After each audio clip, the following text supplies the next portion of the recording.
Just to recap, you'll want to make sure that your trombonists are holding up the entire weight of the instrument with that left arm, and you'll want to move the slide in a straight line. As you extend down to those lower positions, make sure there's movement all the way from this joint, that SC joint we learned about. And for the next little rule of thumb, you want to tell your trombone players to guide the slide on its track. Don't tell them to push and pull so much. Now, admittedly, there are certainly times when we really have to move fast, but we want that fast motion to be efficient and smooth. And if you describe it as pushing and pulling, then we can get a little too athletic, and especially younger trombone players will get phrasing that's choppy and not very musical. When you place the right hand on the slide, I recommend putting the thumb right at the intersection of the slide brace and the bottom tube, right in that spot, and make sure you're using fingertips like this. So you've got your thumb on this side, take your other two fingers and put them on the other side. Then you can get a real nice ease of smoothness of motion. Don't let your students go into their knuckles like this, because that would encourage the wrong kind of a push-pull. And we want an ease of guiding the slide on its track, remember. I actually only use two fingers, like this, but most students, particularly younger ones, are not going to be comfortable with that because, of course, they're always afraid that the slide's going to fall off. So it's certainly okay to have two fingers on top and thumb on the other side of the brace, like this. That way, it's okay if they want to wrap that fourth finger around underneath the tube. But again, be on the lookout. Lots of younger players will do this. They'll grab it with their knuckles, and that does not promote good slide technique. Along the same lines, please do not advise your students to touch the bell in order to measure. When students touch the bell, they turn off their ears because they're simply counting on how it feels, and they're not listening to how it sounds. And of course, for any musician, turning off your ears is one of the worst things you can possibly do. So please do not tell your students to touch the bell. It's a very hard habit to break, and it may help them immediately when they're first starting out, but in the long run, you will regret it. So please don't use that technique. Now, as an aid to learning where the different slide positions are, it's perfectly acceptable to use a sight line on my instrument. The bottom of the slide where the tube stops, when I line that up with the bell, roughly, I get fourth position. Now, again, you can't count on that solely, but especially for beginners, if you want to tell them that, it's okay to use that sight line, as long as they're fine-tuning with their ears, of course. Just to recap, if someone is touching the bell with their fingers, I want you to notice where the end of the slide is. It's in front of the bell. It's really closer to third position than it is to fourth, which is out here. And my third position is actually right about there. So if I touch the bell, I'm right in between third position and fourth position. And this sends the wrong message to your trombone players because they think that they can just approximate placing the slide and it's good enough, and obviously it's not good enough. Now that we've learned the basic principles of holding the instrument and how to move the slide and how to hold the slide, let's talk a little bit about moving between notes in real life, and I'll show you a few examples. If I move my slide too slow between notes, here's the sound I get.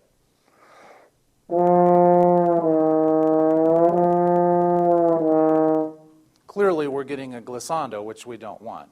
So whenever you hear that sound, you'll have to encourage your trombone players to move their slide faster and more precisely, right at the moment that the note changes.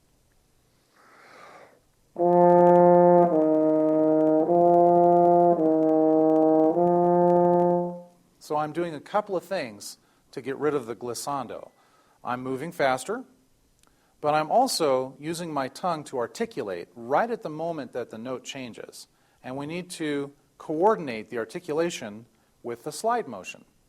There's another sound to be on the lookout for, and this sound is created when a student is is moving their slide fast enough, but they're not articulating at quite the right time. Here's what this sounds like.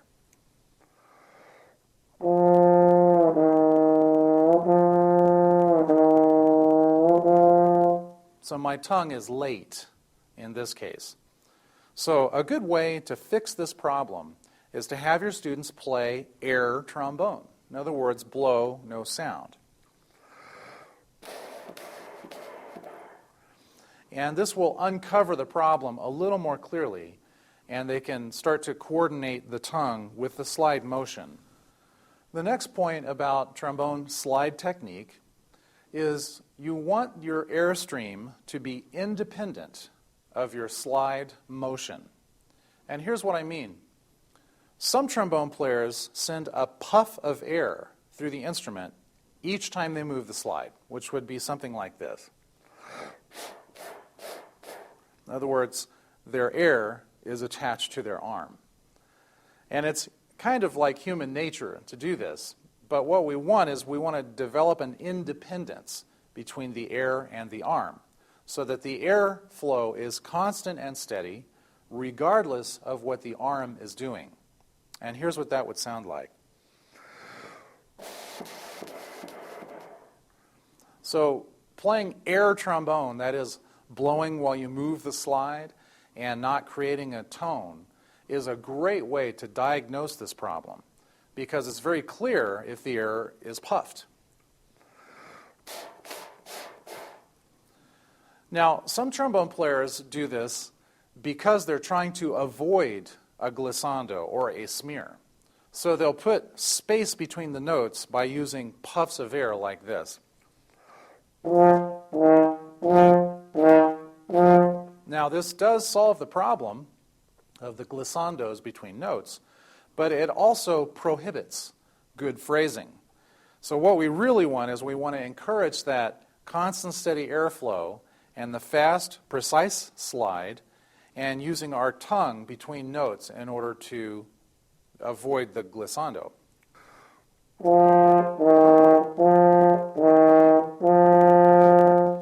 There's one more technique I'd like to introduce. And this technique is a little more sophisticated. It has to do with the speed of the slide and also whether or not the slide stops for each individual note.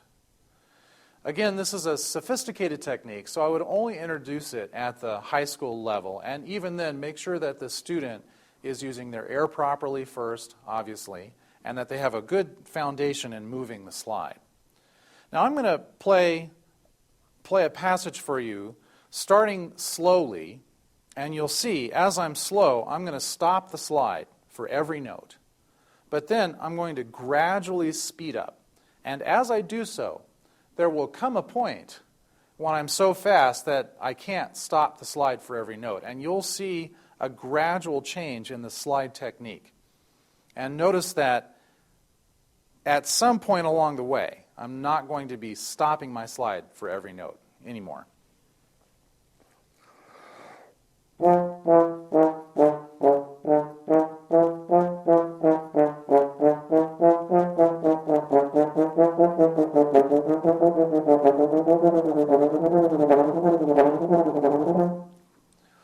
Now, again, this is only relevant to players who are capable of doing what I just did. If a player can't play fast enough, then they're not ready for this technique.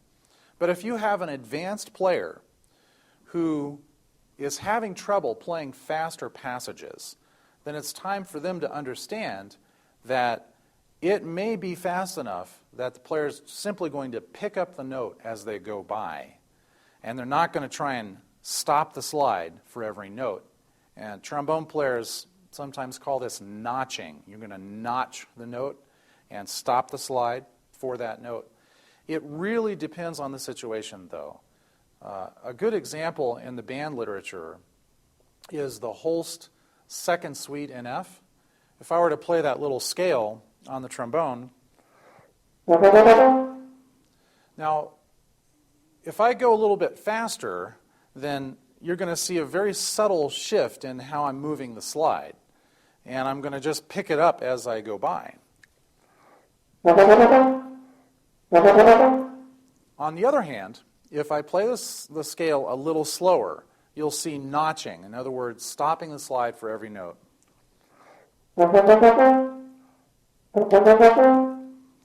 So with your advanced players, they'll want to learn this technique of pick it up as you go by.